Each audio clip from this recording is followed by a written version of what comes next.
grab your coat and get your hat. Leave your worries on the doorstep. Just direct your feet to the sunny side of the street. Hello, this is Hilary Robertson. Welcome to the latest episode of Harmonious World.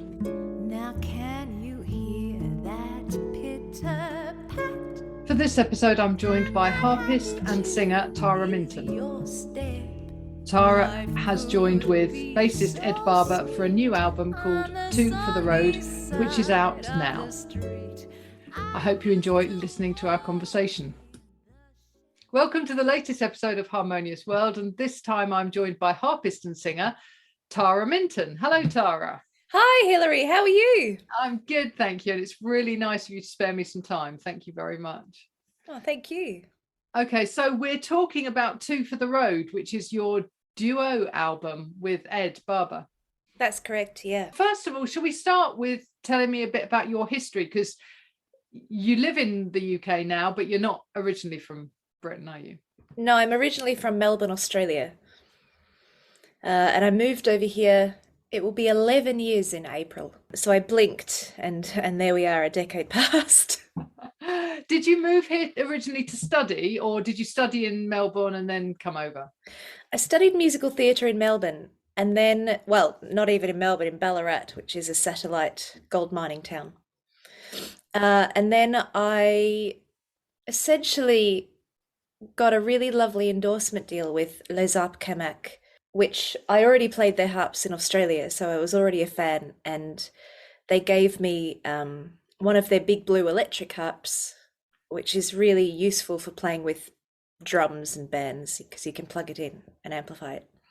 So I moved to London to be closer to where it was all happening, and then in 2018 I did a 1-year master's at the Guildhall in jazz. Right. I'm interested about you say that it's an electric harp. When I saw you at the Cadogan Hall, was that the electric harp or was that an acoustic one? Yeah, it was plugged in. Wow, that's amazing. So instead of miking it up, you get a direct feed. Yes, which, I mean, if I'm honest, for recording I never use it because the sound of the acoustic instrument is always superior. But if you're performing in a large ensemble or you need isolation, it's really hard to get that with microphones on a harp. Because there's so many strings, I guess. Yeah, it's the range of a piano. Is it really? Wow. Yeah, but without the soundboard, yeah. Exactly, the coffin, Yeah. So it's incredibly difficult to not pick up the violas whilst also picking up the Okay, so in a studio where you've got an engineer who can look at miking you up and isolating you, that's easy. Yeah. Doing it on stage unless you then get surrounded by perspex in some sort of booth. Exactly, and that doesn't go with my frock now, would it? No. And the Cadogan Hall gig, actually fantastic. It was the first time I've heard you play live, and it was those arrangements were amazing. So the string arrangements for the Chris Strandering album were done by Jeff Gascoyne, which is how we began working together because I assisted on the harp arrangements for that album and then played them obviously at the Abbey Road recording. My album is a duo record, so there's no strings. I just asked Jeff to come on board as the producer. So you got Jeff in as producer because obviously he understands about the sound of strings. So you've got the harp and then you've got the bass. Yeah, and he's a double bassist himself, and he arranged and produced, the Jamie Cullum albums that I love. He was the bassist on Anything But the Girl. I've been a big fan of Jeff's actually for a long time, and he contributed one arrangement and one composition to the album as well as kind of musical directing the whole thing. I didn't realise he was the bassist in Everything But the Girl. Yeah. That's amazing. I know. And done all I knew he'd done the Jamie Cullum stuff, but it's amazing, isn't it? The tentacles of the British music industry and how they. Yeah. Because when I interviewed Chris Standring for the podcast, Mm. we realized that we were in Niger at the same time. Oh, fabulous. I know. So it's like, it's a small world. It is. It is. So talk to me about how you and Ed came up with this idea for a duo album. Well, we'd been collaborating on various projects for 8 years. And he's very special to me. His family kind of adopted me as their own, which is really important when you're, foreign. But it became particularly so over the last 2 years when I haven't been able to go home. And so we're very close and have played together. We've got to that level that musicians reach when they start to anticipate each other's decisions, almost, a telepathy. And I wanted to tackle the canon, to tackle the Great American Songbook, and I wanted to record an album where I was the only harmony instrument, or the main harmony instrument, because I've always had a pianist or a guitarist offering support and taking a lot of responsibility for that. And this was very exposed, and Ed was the perfect person to dive in with because we play with such synergy. Yeah. How did you choose the tracks? A lot of them, well, it's all about our love of touring and adventure. Both of us, we've done lots of touring together, and we've done lots of hikes and random adventures together. So tracks that were collected to express our love of touring, and some of them, for instance, Caravan obviously speaks for itself, and that arrangement's kind of mad. But Jeff's arrangement of Life in a Bubble, well, his composition Life in a Bubble, was kind of timely because we were kind of stuck in a little bubble, Yeah. And then I know Sunnyside is a favorite of Ed's. The Shadow of Your Smile is, thinking about people who you love who are far away. It's all just about traveling and being in a place. Yeah. Sunny Side of the Street, I think, is a beautiful arrangement. But I have to ask you, what is the time signature? Because you're the second person today who's asked that. Oh, right. Sam Scotney from London Jazz News, I had a chat to him earlier today, and he asked the same thing. Oh, good. I'm glad it's not just me then. So what's going on there? The A section is in 6/4 and the B section is in 4/4. Right. That explains why I couldn't get it throughout, because it just wasn't. Yeah. You can blame Jeff for that. That's his arrangement. Well, it's lovely, and it brings something new to the song. I mean, this is a song that we all know so well, and yet you trip up on it a little bit in a good way. Well, I really love the arrangement by. Oh, it'll come to me in the middle of the podcast. Yeah. I'll yell it out. But it's a duo arrangement of the tune, and it's very playful and very silly. So we wanted to capture the kind of silliness of the way the two of us are together. Right. Yeah. And that comes across in a good way, I think. And the other one that I really liked, actually, I think this is my favorite on the album, is You Go to My Head. Ah, thank you. That was my arrangement. It's a lovely arrangement. It's beautiful. The way the harp is at the beginning, it's really gorgeous. Oh, thank you. Yeah. And so that obviously features Lilia Ioncheva on percussion. Ah, right. When did this happen? When were these tracks written? When were they recorded? When was it all pulled together? Okay. So the arrangements were all written January and February mostly last year, and then we recorded it over 3 days at Lightship 95 Studio, which is in fact a ship that is moored at Trinity Buoy Wharf. Oh. So getting the harp on board that was an ordeal. I can imagine. But we did it. So it was all done between January and April last year. Right, and then obviously it gets mixed and mastered and all the rest of it, and now it's out and available. Well, it will be on all of the streaming platforms from the 28th, but if you if you like musicians and you like their existence, then you could go to my website, taraminton.com, and there's a link to my Bandcamp there. Brilliant. And I tend to be pointing people to Bandcamp if I can. Yeah. Because obviously I want people to put money in the musicians' pockets, because that will keep the music business going. And yeah. How was your lockdown? So you alluded to the fact that obviously you weren't able to go home. Yeah.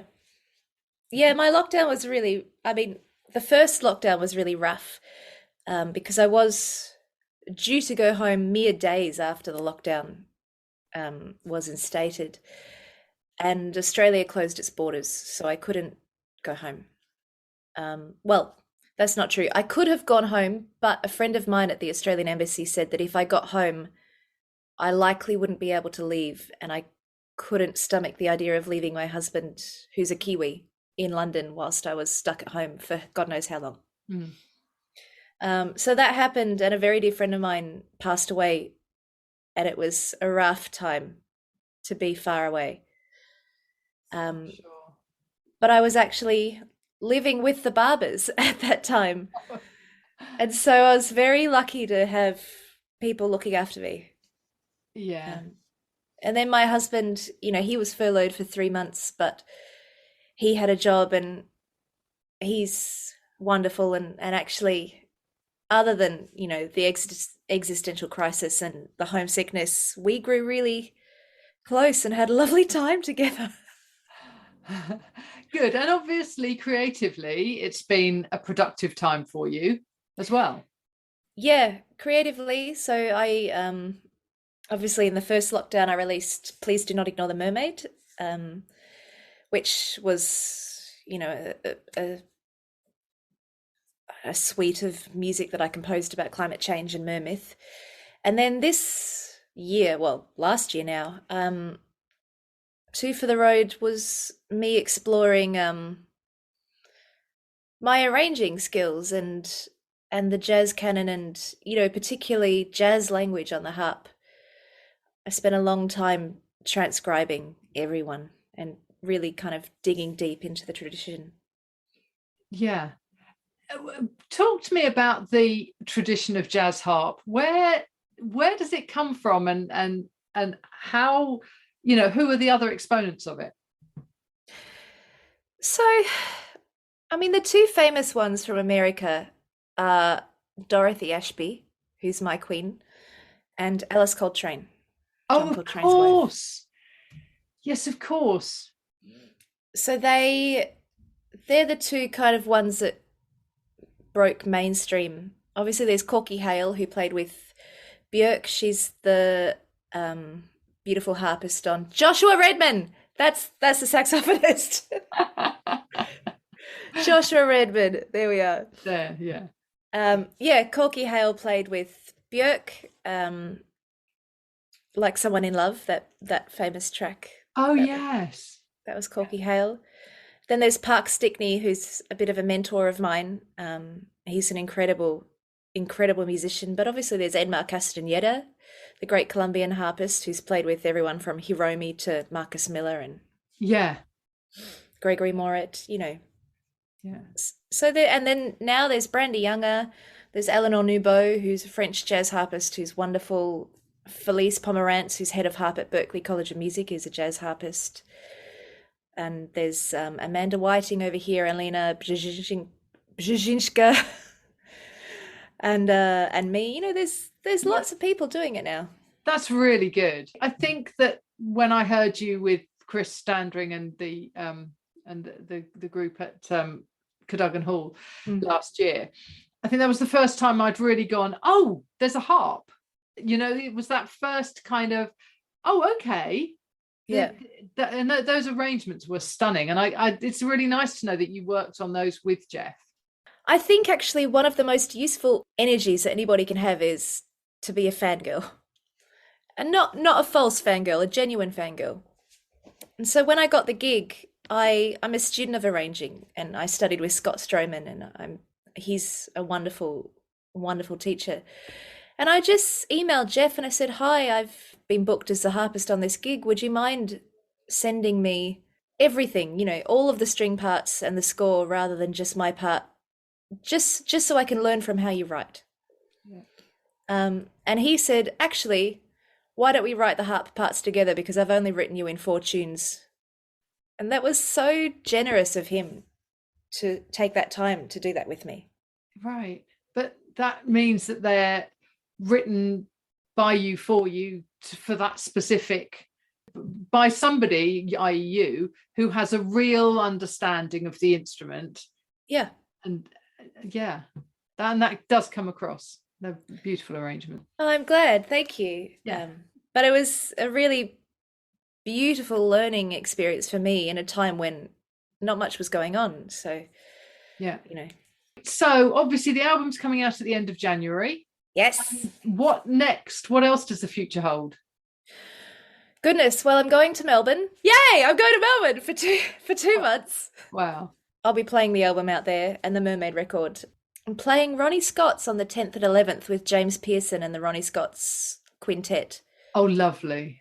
So we're doing 4 shows celebrating the music of Burt Bacharach. Nice. Which will be great.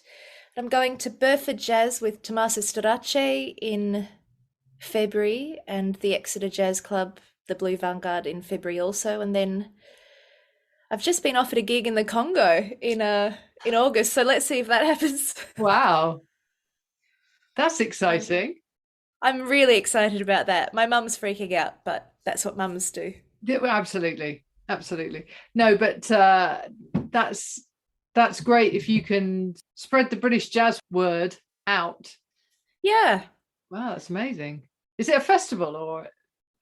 It's his name's David Lessie. He's a Congolese jazz musician and a preacher, and he's putting on a concert of, music, but half of the band is Congolese and half of the band is British. So Sian Monaghan, who's a beautiful Irish drummer who lives in London, she's coming out as well, and I'm just excited about the chance to play that music with the people who live it. Yeah. And I guess I'll be taking on the role of the kora, in the ensemble. That's probably my sound space. So again, another incredible learning experience for me. Yeah, amazing. It's very exciting. Yeah. Well, thank you so much. And I will put all the links in the show notes so that people can get your music and follow you and, all of those things online. Brilliant. Thank you for having me. That's all right. And I'll see you soon. Definitely. Well, I hope you enjoyed listening to that conversation with Tara Minton. I started this podcast with the opening of On the Sunny Side of the Street, which we discussed. And I'm going to finish now with a little bit from You Go to My Head, and I'm going to let you listen to the opening before I finish off this podcast.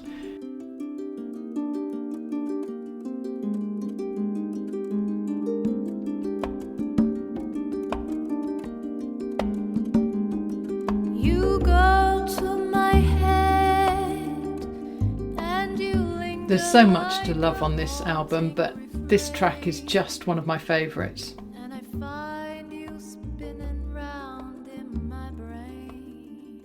Thank you for joining me once more for Harmonious World. Please do share and rate and review this podcast if you can. I have so many guests lined up for the next few episodes, including one in person, and we'll see how that goes. So thank you for joining me once more for Harmonious World, and I hope you have a really good week.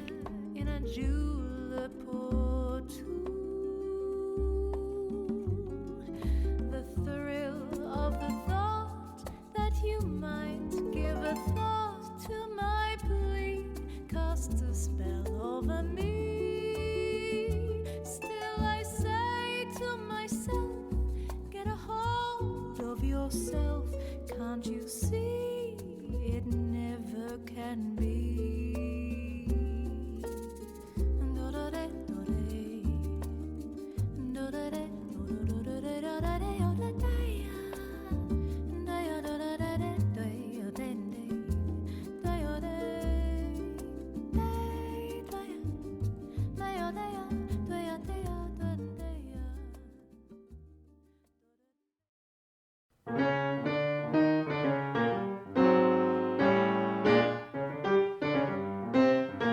Thank you for listening to the latest episode of Harmonious World. My name is Hilary Seabrook, and it's a great delight to bring this series of discussions with musicians and composers and writers and all sorts of people to you. Obviously, there's no point in having a podcast if people aren't listening, and I'm very grateful to my listeners for doing so. Thanks also to Joe English for composing and performing this new theme tune. So wherever you get your podcast, you can leave a review. You can share this with your friends and family, either as a link or on social media and that sort of thing. I'd be really grateful for that. Don't forget that you can subscribe now. There's a link wherever you get your podcasts. So have a great week, and please remember why I started this, which is just to try and make the world a little more harmonious. Thanks for listening to Harmonious World.